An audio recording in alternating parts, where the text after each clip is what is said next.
कैसे हैं आप लोग? मैं अच्छा हूं और उम्मीद करता हूं आप सभी बहुत अच्छे होंगे। जैसा कि इससे पहले हम लोग ने देखा था, बाबर का एक पार्ट देखा था, फिर उसे कंटिन्यू नहीं किया जा सका। फिर अगले पार्ट में बाबर का सेकंड वाला हिस्सा, अगला पार्ट हम लोग देखेंगे। ठीक, तो अब आगे इसमें देखेंगे कि कैसे कैसे क्या क्या हो रहा है। अभी तक आप लोगों ने देखा कि बाबर का जन्म अफगानिस्तान के एक फरगना प्रांत में होता है। 14 फरवरी 1483 को जन्म होता है। आपने सब कुछ देखा था, उस वीडियो में देख लेना। एक रिकॉल में करा दे रहा हूं, जन्म होता है 14 फरवरी 1483 को। इसको पहले वाले, अगर जो इस वीडियो पे अभी आए हैं, अगर नहीं पता होगा तो ठीक है, एक पार्ट और बन चुका है, आप वहां पे जाके देख लेना। 14 फरवरी 1493 को फरगना में होता है। अब उसके बाद देखो, इसमें फिर मैंने बताया था सराय पुल का युद्ध होता है। 1502 में सराय पुल का युद्ध होता है। सराय पुल, या इसको ऐसे भी कहीं लिखा रहता है सर ए पुल, कंफ्यूज ना होना। शैबानी खां और बाबर के मध्य, शैबानी खां और बाबर के मध्य युद्ध होता है। किसके मध्य? शैबानी खां बाबर के मध्य। और इस युद्ध में बाबर परास्त हो जाता है और शैबानी खां जीत जाता है। इस युद्ध में शैबानी खां ने तुलगुमा पद्धति का प्रयोग किया और तोपों का प्रयोग किया। तुलगुमा पद्धति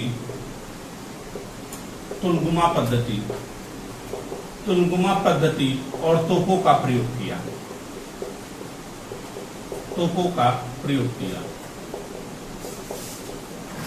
यही तुलगुमा पद्धति उज्बेकिस्तान से आया था और तोप का प्रयोग जो होता है ईरान ने शुरुआत की थी। किसने?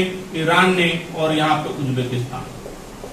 फिर आपने देखा कि भेरा के किले पर आक्रमण करता है और भेरा पे, और भारत में सर्वप्रथम बाबर ने 1519 में भेरा के किले पर आक्रमण किया और उसके साथ उसके तोपजी भी आए थे, उस्ताद अली और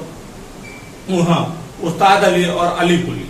अब देखो मुस्तफा अली, उस्ताद अली कुली और मुस्तफा अली दो लोग आते हैं और भेरा के किले पर सर्वप्रथम बाबर ने तोपों का प्रयोग किया 1519 में। फिर आपने देखा, मैंने भारत की स्थिति को भी थोड़ा बहुत बता दिया था कि यहाँ पे कौन राजा था। यहाँ पे दिल्ली सल्तनत, और यहाँ पे राजा रहता है दिल्ली सल्तनत का लोधी वंश का शासक था, जिसका नाम था इब्राहिम लोधी। जो भारत की स्थिति, अगर उस समय अगर आप देखोगे भारत की स्थिति, तो भारत में दिल्ली पर बैठा रहता है लोधी वंश का शासक। कौन लोधी? लोधी वंश का शासक रहता है इब्राहिम लोधी। अगर आपसे क्वेश्चन पूछ दिया जाए कि लोधी वंश का संस्थापक कौन था, तो बहलोल लोधी, उसके बाद सिकंदर लोधी, फिर आता है इब्राहिम लोधी। और यही इब्राहिम लोधी दिल्ली सल्तनत का उस समय शासक था जब बाबर ने अटैक किया। मैंने ये बताया था कि इब्राहिम लोधी से दुश्मनी रखते थे। इसका चाचा था आलम खां लोधी, चाचा आलम खां लोधी, और यहाँ पे एक दौलत खां लोधी जो पंजाब का गवर्नर था। दौलत खां लोधी जो पंजाब का गवर्नर था। ये दोनों षड्यंत्र रचते हैं और कहते हैं, अब देखिए यहां शुरू करता हूं मैं, आलम खां लोधी और दौलत खां लोधी। और दौलत खां लोधी यही पंजाब वाले क्षेत्र का गवर्नर रहता है, यानी सूबेदार रहता है। अब देखो, गवर्नर रहता है और ये एक दिन आता है इब्राहिम लोधी के दरबार में आता है। जब इब्राहिम लोधी के दरबार में ये आता है तो क्या देखता है, जिसको नोटिस करता है इसका चाचा आलम खां लोधी, और इसको देखता है तो इसको लग जाता है कि ये दौलत खां लोधी इस इब्राहिम लोधी से कहीं ना कहीं इसके मन में इसके लिए द्वेष भरा है और नफरत भरा है। ये आलम खां लोधी जो पहले से ही इब्राहिम लोधी को हटाकर खुद राजा बनना चाहता था, इसको एक साथ मिल गया दौलत खां लोधी का। अब देखो, दो एक मानसिकता के लोग एक जगह इकट्ठा होंगे तो कुछ ना कुछ तो करेंगे ना, और बहुत कुछ किए भी। और यही दौलत खां लोधी और आलम खां लोधी बैठते हैं। आलम खां लोधी मीटिंग फिक्स करता है और दोनों एक साथ बैठते हैं, कॉफी पीते हैं भाई साथ में। ठीक है, कॉफी, अब ये ना सोचे कॉफी तो उस समय आविष्कार हुआ था कि एक मैं ऐसे बताओ समझाने के लिए।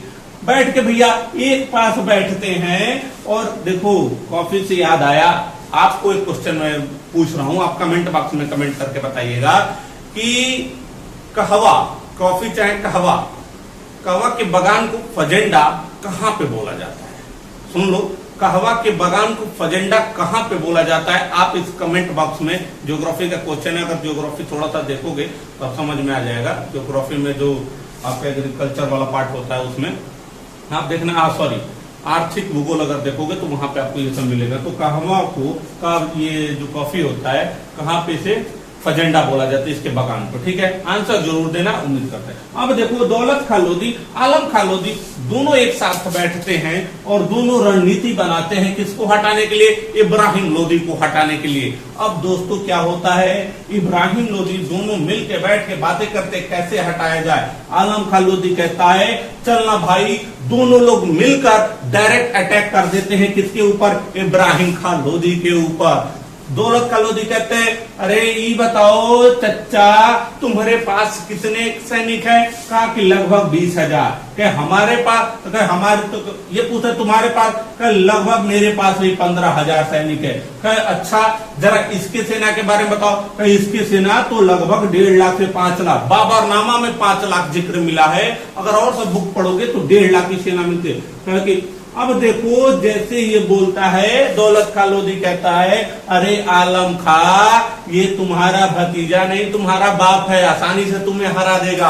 और इस प्रकार जो पहला आइडिया बनाते हैं दोनों इब्राहिम लोधी को हराने के लिए, पहला आइडिया बिल्कुल विफल हो जाता है। अब सोचता है, कहता है चल भाई और कोई रणनीति बता जिससे इब्राहिम लोधी को हरा देते हैं, और दोनों में आपसी तालमेल मिलाते हैं। मैंने बताया एक दिल्ली जहां से केंद्र की शक्ति को नियंत्रण किया जा रहा था, और एक उप केंद्र था जो आगरा। अब दोनों आपस में कहते हैं कि देखो जीत जाएंगे, एक दिल्ली तुम ले लेना और एक आगरा हम ले लेंगे। अब कहानी कहां से कैसे होती है, बहुत दिलचस्प है, नजरें जमा के रखिएगा। अगला ये कहते हैं कि क्यों ना हम किसी और से मदद ले लें, किसी और को बुलाएं, वो हमारी मदद करेगा और हम उसकी मदद से इब्राहिम खां लोधी को हटा देंगे। और इब्राहिम खां लोधी को हटा देंगे, उसके बाद हम उसे अपार दौलत देंगे, लूटने के छूट दे देंगे, खूब लूट लो, पूरा दिल्ली आगरा को लूट लो, उसके बाद एक दिल्ली हमें दे दो, एक आगरा हमें दे दो। कहते चलो, इस समय इनकी मदद कौन करता? तो इस समय मदद करने वाला उस समय देखा जाए तो यही राजस्थान, और राजस्थान में देखा जाए ये आपका गुजरात, ये राजस्थान।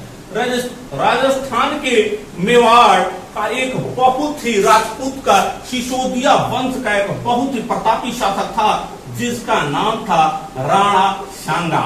और राणा सांगा और इसकी मदद लेने की सोच रहे हैं, लेकिन राणा सांगा की बात पे तो दोनों आते हैं लेकिन अटक जाती है दोनों की सांसें। क्यों? आखिर ऐसा क्यों होता है? क्योंकि राणा सांगा एक ऐसा राजा था, बाबरनामा में, मैं नहीं बोल रहा हूं, बाबरनामा में बाबर ने खुद लिखा है, मैंने अपनी पूरी जिंदगी में राणा सांगा के जैसे महत्वाकांक्षी राजा नहीं देखा था।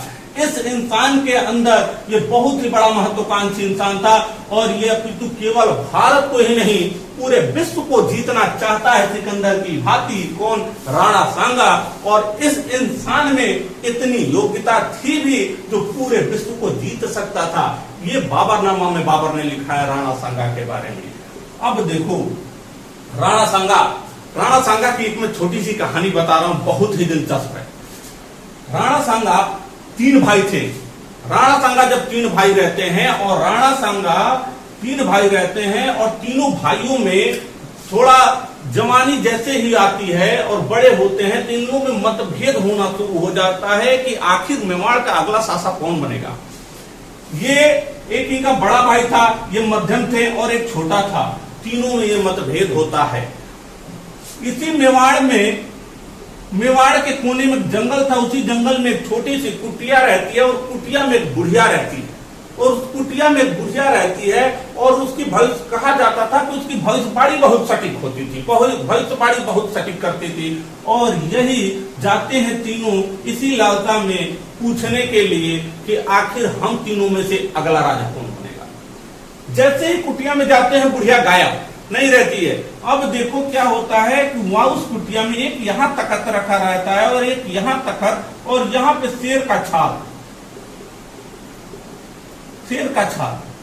बुढ़िया गायब है, इस समय है नहीं, और जैसे ही वापस आती है तो देखती एक भाई इस पे बैठ गया, एक भाई इस पे बैठ गया, राणा सांगा इस पे बैठ गया, नीचे जमीन पे बैठ गया शेर की छाल पे। बुढ़िया आती है और कहती है क्यों आए हो? वो अपनी लालसा बताते हैं कि हम लोग ये पता का अगला राजा कौन बनेगा। बुढ़िया ने पूछा शेर की छाल पर पहले कौन बैठा?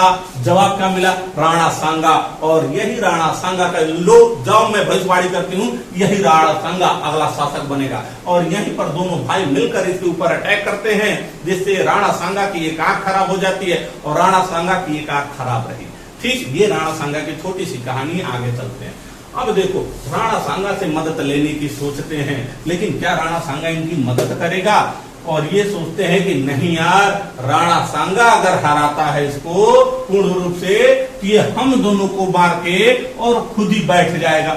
इस वजह से राणा सांगा का भी मतलब प्लान खत्म। अब देखो आलम खां लोधी कहता है कि क्यों ना भाई हम लोग ऐसा करें, कोई बाहर से किसी को मंगाए, किसी ऐसे को मंगाए जिसे हम कुछ पैसा देंगे और कहेंगे इब्राहिम लोदी को हरा दो, बदले में हम तुम्हें दिल्ली और आगरा को भरपूर लूटने की छूट देंगे। मैंने ये बताया दौलत खां लोधी कहां से आता था? पंजाब। और पंजाब क्षेत्र में उस समय बाबर बार बार अटैक करता है कि नहीं? कौन अटैक करता है? बाबर बार बार अटैक करता है। तो दौलत खां लोधी कहता है अरे यार मैं जानता हूं एक ऐसे व्यक्ति को। कौन? तो वो कहता है वो तो बाबर है, और ये सोचता है कि क्यों ना हम बाबर को ही बुलाएं, और इसी के दिमाग की उपज रहती है। और ये जाता है, मिलता है बाबर से, और बाबर को तो पहले से ही भारत जीतने का सपना था, लेकिन उसे केंद्र शक्ति की पता नहीं थी कि मैं किस राजा को हराऊंगा, कैसे हराऊंगा, उसकी कितनी विशाल सेना है, इसके बारे में नहीं पता रहता है, बार बार लौट जाता है। दौलत खां लोधी ने काम आसान कर दिया। दौलत खां लोधी कहता है बाबर साहब भारत इंतजार कर रहा है, आइए अटैक कीजिए और भारत में मुगल सत्ता की नींव डाल दीजिए। अब क्या करता है दौलत खां लोधी? जाता है बाबर से मिलता है, दोनों लोग जाते हैं, कहता है बाबर से मिलता है और कहता है कि तुम इब्राहिम लोदी वहां का शासक है, तुम इसे हरा दो, हम तुम्हें बदले में दिल्ली और आगरा को लूटने की छूट देंगे। तो फिर कहते हैं तुम इसे हरा दो, हम तुम्हारी मदद करेंगे। बाबर कहता है तुम इतने मदद देने वाले रहते तो हमारे पास क्यों आते भाई? तो कहते बताओ तो पहले, अगर तुम लोग को इब्राहिम लोदी के विरुद्ध हमें लड़वाना है तो इसके पहले ताकत के बारे में तो बताओ, और भारत में ऐसा कौन सा राजा है जो हमारी मदद करेगा, उसकी मदद लेके हम इब्राहिम लोदी को हरा दें। और यही दोनों कहते हैं, इसके बारे में बताते हैं, और यही बाबर से बताते हैं दोनों इसके बारे में, राणा सांगा के बारे में, कि भारत में मेवाड़ में मात्र एक राणा सांगा ही एक ऐसा राजा है जो आपकी मदद कर सकता है और बिल्कुल निश्चित रूप से इसको हराने में आपकी मदद करेगा।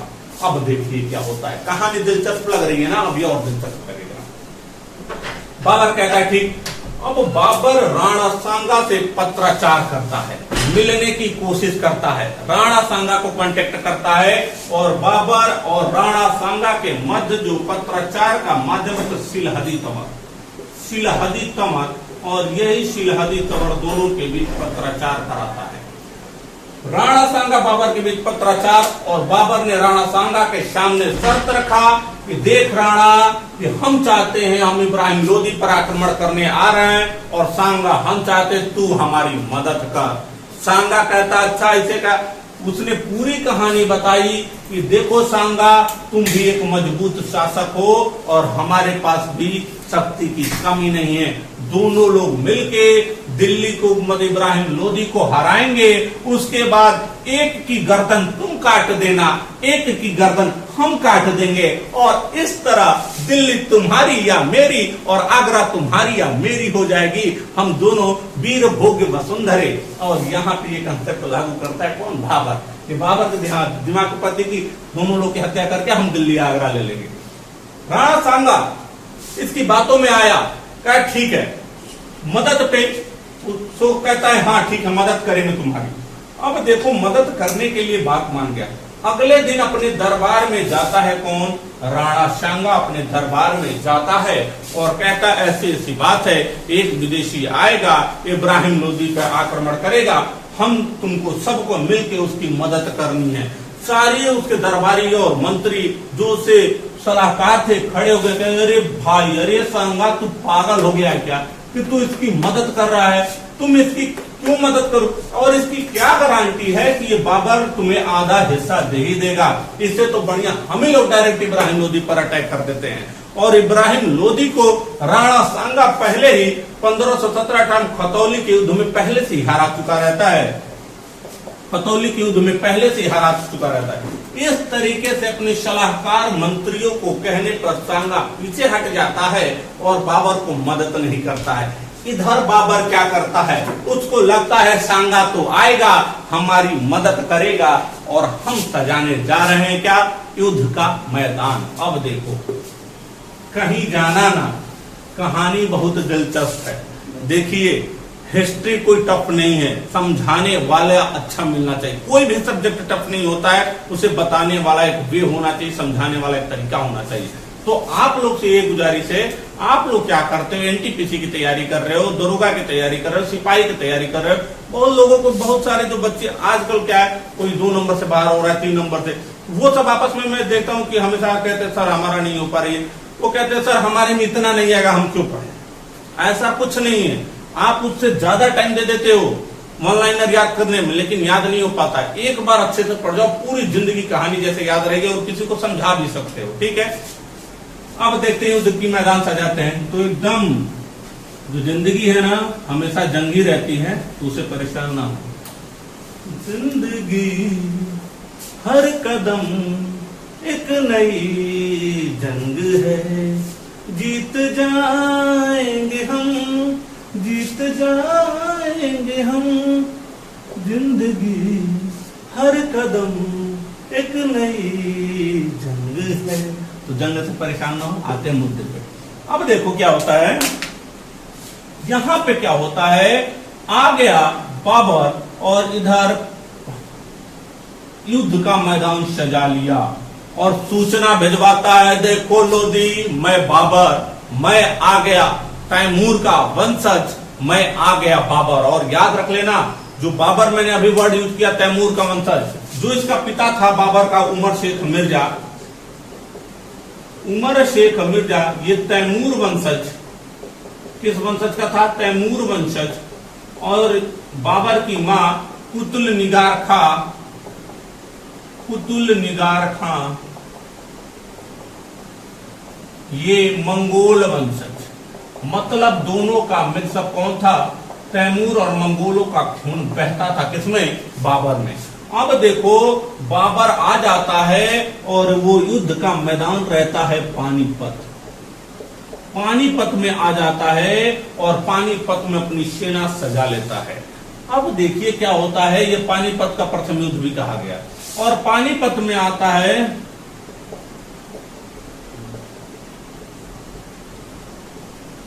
एक तरफ बाबर अपनी विशाल सेना और सजाता है और इंतजार करता है, निमंत्रण देता है कि जाओ और बोल दो इब्राहिम लोदी से कि मैं तैमूर वंशज बाबर युद्ध भूमि में पानीपत के मैदान में इब्राहिम लोदी का आह्वान कर रहा हूं। यह बात इब्राहिम लोदी सुनता है, कहता है कि हमारी सरजमी पे बाबर आया है, चलो चलते हैं हम लोग। और इधर से बहुत ही विशाल सेना लेकर निकलता है कौन? इब्राहिम लोदी। और इस तरीके से देखा जाए कि यहां पे पहुंचता है इब्राहिम लोदी। सबसे ज्यादा मजे कौन ले रहे होंगे इस युद्ध के? वही आलम खां लोदी और दौलत खां लोदी। अब देखो, और इधर से बाबर, युद्ध भूमि सज गया। बाबर के साथ प्लस पॉइंट क्या था, इसके साथ माइनस पॉइंट क्या था? बाबर की सेना भले ही छोटी थी, लेकिन एक राजा होने के साथ साथ एक कुशल सेना नायक भी था और बहुत ही बहादुर था। इसमें थोड़ी सी सेना नायक वाली कुशलता की कमी थी। राजा तो अच्छा था, सेना बड़ी थी, बहादुर था, लेकिन अगर इससे कंपेयर किया जाए, इसके तुलना में, बाबर के तुलना में ये कम ताकत, मतलब कम साहसी रहता है और उतना कुशल सेना नायक और अपनी सेना का संचालन ढंग से नहीं कर पाता। कौन? इब्राहिम लोदी। इसके साथ विशाल हाथी और घोड़ों की फौज है। हाथी घोड़ों की ज्यादा बड़ी फौज है। इसके साथ हाथी घोड़ों की संख्या में कमी होती है, इधर इंक्रीज और यहां पे हाथी घोड़े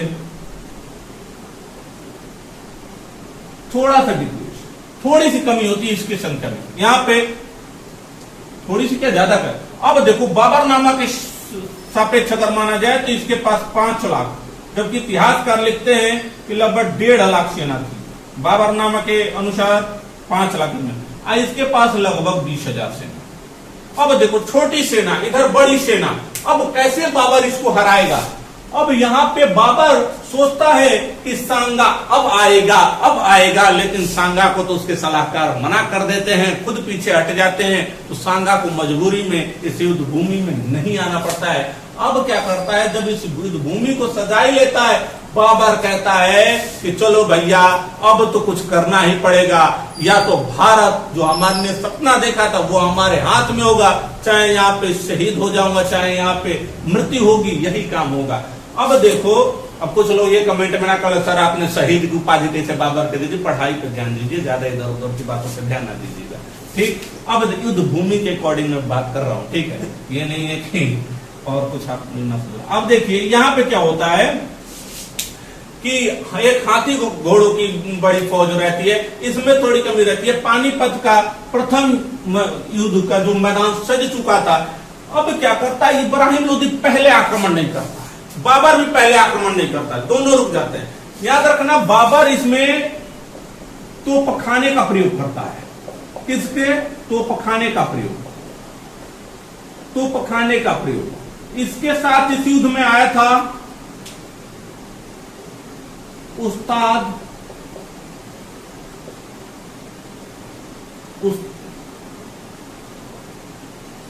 अली कुली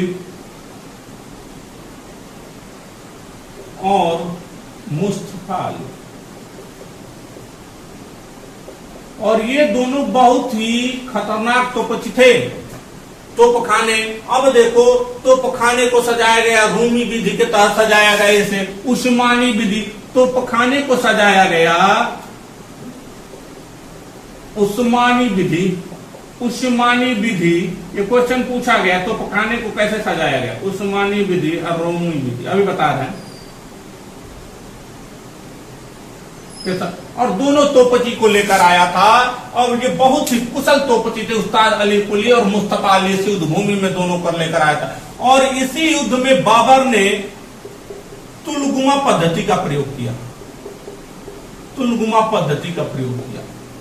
तुलगुमा पद्धति देखो, पूरा युद्ध का मैदान सज गया है, पानीपत का मैदान, एक तरफ बाबर, दूसरे तरफ इब्राहिम लोदी, और ये डेट थी, डेट कौन सी थी, 21 अप्रैल 1526। सर्वाधिक बार पूछा गया क्वेश्चन आयोग द्वारा कि पानीपत का प्रथम युद्ध कब होता है, 21 अप्रैल 1526। अब देखो युद्ध का मैदान सज गया है, इसके साथ हाथी घोड़ों की संख्या कमी रहती है, इसके साथ ज्यादा हाथी घोड़े रहते हैं। एक कुशल सेना नायक, इसमें कुशलता में थोड़ी सी कमी, इसके साथ तोपखाने का प्रयोग करता है, तोपों को सजाया गया उस्मानी विधि, रूमी विधि। अब देखो इसके साथ आया तो उस्ताद अली कुली और मुस्तफा अली, दो लोग आते हैं। इसमें इसने तुलगुमा पद्धति का प्रयोग किया। किसका प्रयोग किया? तुलगुमा पद्धति का प्रयोग किया, जो बहुत इंपॉर्टेंट है, तुलगुमा पद्धति का। अब देखो इधर अगर आप देखेंगे, ये युद्ध भूमि का मैदान है, ये दोनों कोनों पे तोप को सजा दिया बाबर, यहाँ पे एक तोप सजा दी, यहाँ पे तोप सजा दिया। अब दोनों, अब सेना आमने सामने से भिड़ती है, दोनों की सेना आमने सामने यहाँ पे भिड़ती है। और इस युद्ध भूमि को बाबर ने कुछ इस तरीके से सजाया था कि अगर देखा जाए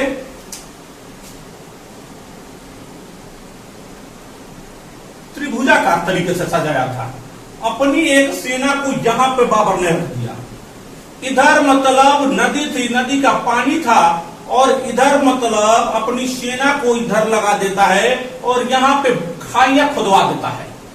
समझना, अगर आप इतिहास से मेंस भी लिखने जा रहे हो तो चीजों को समझना अच्छे से। वैसे आप यहाँ पे पहले समझो, इस युद्ध भूमि में यहाँ पे गड्ढे खुदवा देता है, यहाँ पे नदी का पानी और यहाँ पे पानी और यहाँ पे गड्ढे, और अपनी सेना को इसी में रख देता है और एक सेना का कतार यहाँ पे खड़ा कर देता है और यहाँ पे एक तोप लगवा देता है और यहाँ पे एक तोप लगवा देता है। देखो सीने की सजावट कितनी जबरदस्त है, आप खुद सोचिए। 300 मूवी आपने देखा है, 300 मूवी में आपने, हॉलीवुड की मूवी है, उसमें आपने देखा होगा कि एक विशाल सेना को जब वो हराने जाता है तो खुद एक ऐसी जगह छिपता है कि उसमें उतनी ही सेना घुस पाएगी। और ये क्या करता है, यहाँ पे इसकी सेना एक लगा देता है, इधर गड्ढे खुदवा देता है, यहाँ पर अटैक करने आते हैं और कुछ हटते हैं। और इब्राहिम लोदी के सेना को ये नहीं पता रहता है कि आगे गड्ढा है, कितने तो इसी में गिर गए, कितने इधर पानी में चले गए। इधर से तो खाने का, इधर से मुस्तफा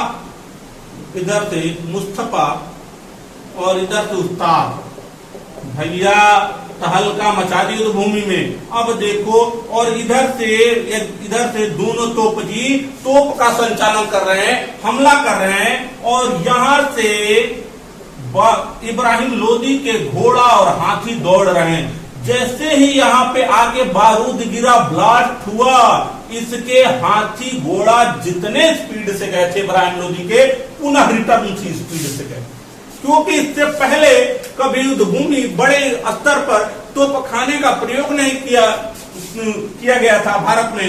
और यहाँ पे हाथी और घोड़ा कभी तोप की आवाज सुने नहीं थे। तो नहीं होता है जितने भी ग्रामीण क्षेत्र से बिलोंग करते बिचक जाना, ठीक। और यहाँ पे जैसे ही जितने क्षेत्र में आते हैं और जैसे ही यहाँ पे ब्लास्ट होता है उसकी आवाज सुनते हैं और तुरंत रिटर्न वापस आ जाते हैं, पीछे पीछे सेना, आगे आगे हाथी घोड़ा, और ये अपनी ही सेना को कुचल देते हैं। कौन? इब्राहिम लोदी की सेना।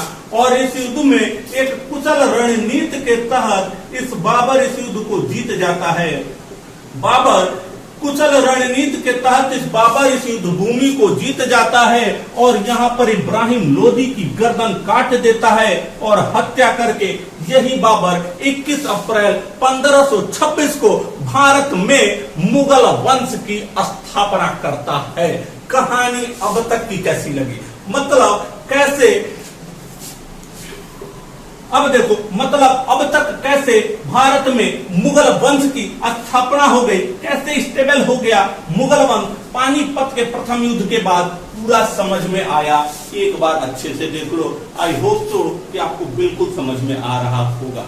अब देखो पूरा समझ में, इधर गड्ढे, इधर पानी, मुस्तफा, उस्ताद। क्वेश्चन यहां से अभी तक कैसे कैसे पूछे जाते हैं। तुलगुमा पद्धति का किसने प्रयोग किया, कब हुआ था? 21 अप्रैल 1526। किसके मध्य?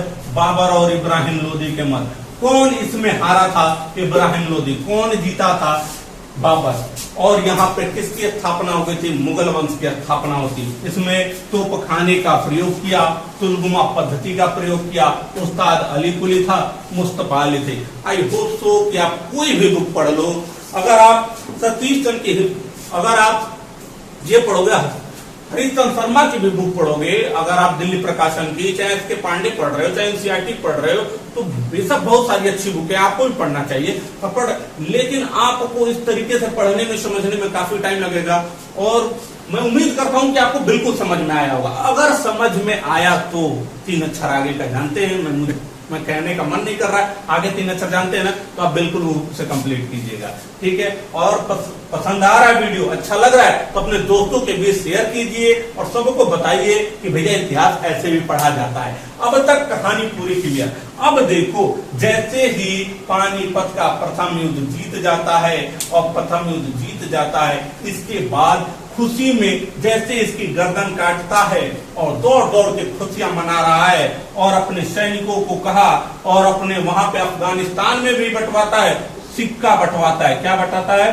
सिक्का बंटवाता है। और इसी उदारता के लिए अपनी जनता में सिक्का बंटवाता है कि मैं भारत में मुगल वंश की स्थापना कर जा रहा हूं दोस्तों, लोग खूब एंजॉय करो। और इसी सिक्के बंटवाने के लिए, अपनी उदारता के लिए बाबर को एक उपाधि मिली, जो क्या था? कलंदर की उपाधि मिलती है।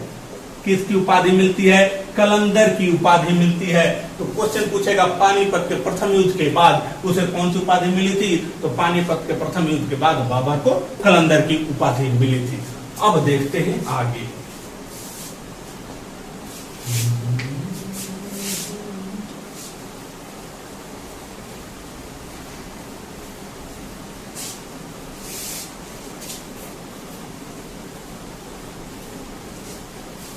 बहुत जल्दी आपको लाइव क्लासेस भी मिलेंगी। आपको मैनेजमेंट की तरफ से सारी सूचनाएं दी जाएंगी, ठीक? तो आप बिल्कुल परेशान ना हो, चाहे आपका कोई भी पेपर हो, एनटीपीसी की क्लास हो, लेखपाल की वैकेंसी आने वाली है, साई हो, आरओ हो, पीसीएस हो, आप बिल्कुल परेशान ना हो, हम हर वक्त आपके साथ हैं।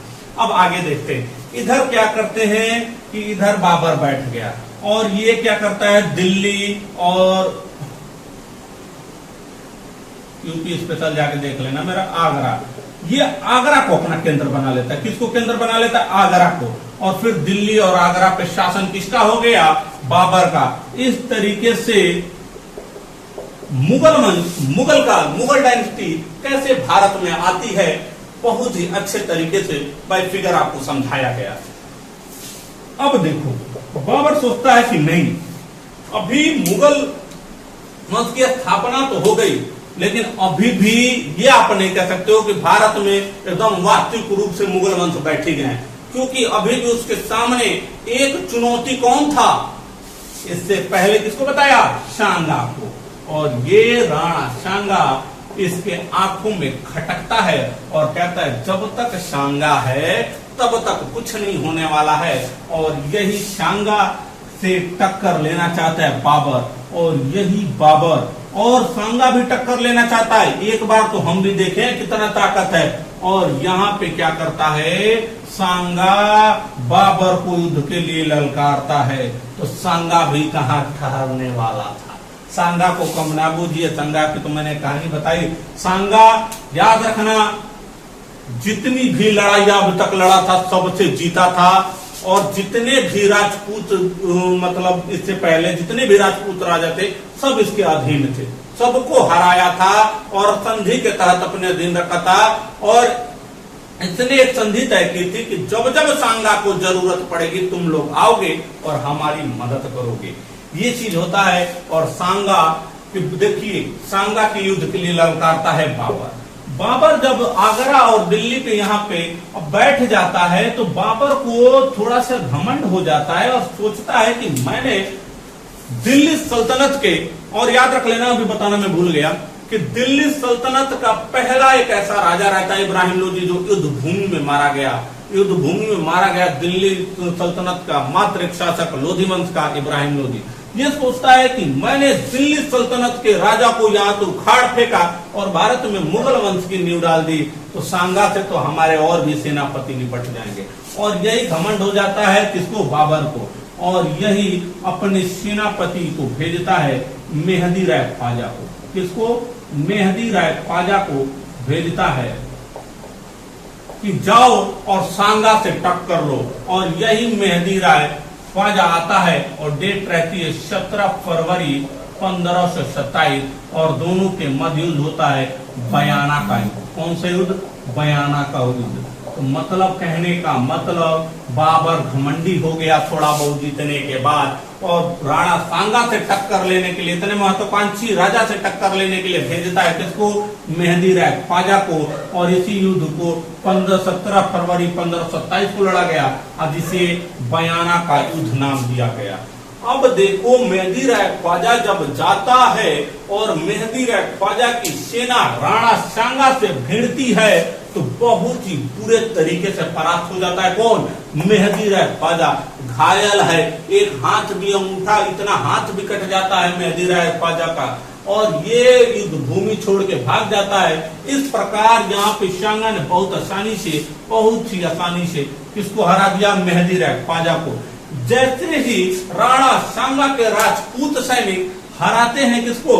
मेहदी राय ख्वाजा को, ये दौड़ दौड़ के युद्ध भूमि में चिल्लाने लगते हैं, तैमूर भाग गया, तैमूर भाग गया। तैमूर क्यों बोलते हैं? क्योंकि बाबर किसका वंशज था? तैमूर का। तैमूर भाग गए, जोर जोर से नारे लगाते हैं और कहते हैं आज मेहदी रानी बाबर भी रहता तो उसका यही हाल रहता। इधर की कहानी ये थी, मेहदी राय ख्वाजा भाग के आता है किसके पास? बाबर के पास। इस युद्ध भूमि में बाबर ने न तोपखाने का प्रयोग किया, ना उस्ताद अली को भेजा था, ना मुस्तफा अली को भेजा था, ना ही किसी को, ना खुद जाता है। मेहदी राय ख्वाजा आता है और बाबर से कहता है कि बाबर देख भाई, तू सांगा को जितनी आसान ले रहा है, इतनी आसानी से हारने वाला नहीं है सांगा। ये बहुत ही मजबूत शासक है, युद्ध भूमि में तुम्हें ही उतरना पड़ेगा।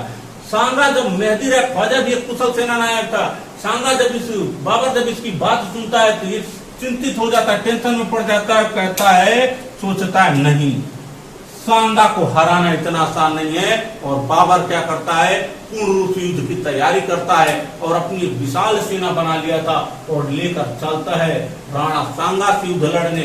कहां पे चलता है? खानवा के मैदान में। कहां चलता है? खानवा के मैदान में। और खानवा, और इसी को कहा गया खानवा का युद्ध। और यह ऐतिहासिक युद्ध था 17 मार्च 1527 को सुबह 9 बजे से लेकर शाम को 5 बजे तक लड़ा गया था। गवर्नमेंट ड्यूटी थी, 10 से 5 ड्यूटी रहती है ना, हमारी भी रहती है, ठीक है। उसके बाद आगे वीडियो बनाना पड़ता है, 5 कहने को होता है, 6 साढ़े 6 बज जाते हैं। ये भी गवर्नमेंट ड्यूटी के थे। अब देखो ये खानवा के मैदान में आ जाता है कौन? बाबर आ जाता है। और यहाँ पे बाबर ने क्या किया?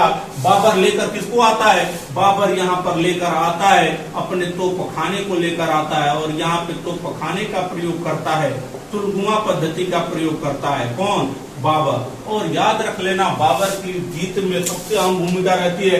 बाबर खानवा के मैदान में पहुंच के और युद्ध भूमि अपने तरीके से सजा लेता है और क्या करता है? जगह जगह गड्ढे खुदवा देता है। जैसे उसमें तुलगुमा पद्धति का प्रयोग करता है। तुलगुमा पद्धति विशेषता युद्ध की एक ऐसी कला थी कि छल बल से युद्ध लड़ा जाता था। एक कपट शैली थी, छल से लड़ना, कि युद्ध चल रहा है, अचानक किसी गड्ढे में गिरा दो, अचानक कहीं से हमला कर दो, झाड़ियों में छिप के हमला कर। ये थी तुलगुमा पद्धति। और यहाँ पे क्या करता है? जगह जगह गड्ढे खुदवा देता है खानवा के मैदान में बीच बीच में, और इस पे सूखी घास रखवा देता है। कौन?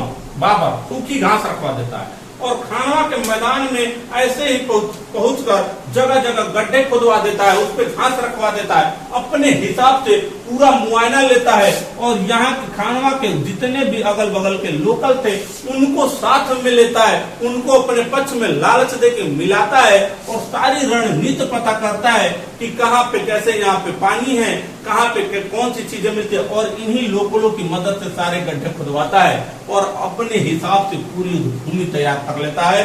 और उसके बाद उसको सूचना देता है कि सांगा, मैं तैमूर वंशज बाबर तुम्हें युद्ध में ललकारता हूँ। कहा जाता है सांगा जैसा बहादुर, शेर जैसा कलेजा वाला राजा, ये भी एक बार घबरा गया था कि आखिर मैं बाबर से कैसे लड़ूंगा। क्योंकि ये आपकी लाइक और शेयर से सब्सक्राइब करने से हमारी हिम्मत बढ़ती है और हौसला अफजाई होता है। अगर आप अच्छा करते हो, अगर आपको कोई पीठ थपथपा, शाबाश, वेल डन, बहुत अच्छा किया आपने, अच्छा लगता है ना, आप बहुत प्रयास करते हो अच्छा करने के लिए। अगर आपको अच्छा लगता हो तो बिल्कुल इसे अपने दोस्तों के भी शेयर कीजिए, कुछ हौसला अफजाई कीजिए। निश्चित रूप से ये तो अभी ट्रेलर है, पूरी मूवी बाकी है। अभी तो ये छोटा सा एक शुरुआत है, अभी तो आपको बहुत ही अच्छे तरीके से सारे सब्जेक्ट मिलेंगे। उम्मीद करता हूँ आप इसे लाइक शेयर सब्सक्राइब कीजिएगा। धन्यवाद। जय हिंद।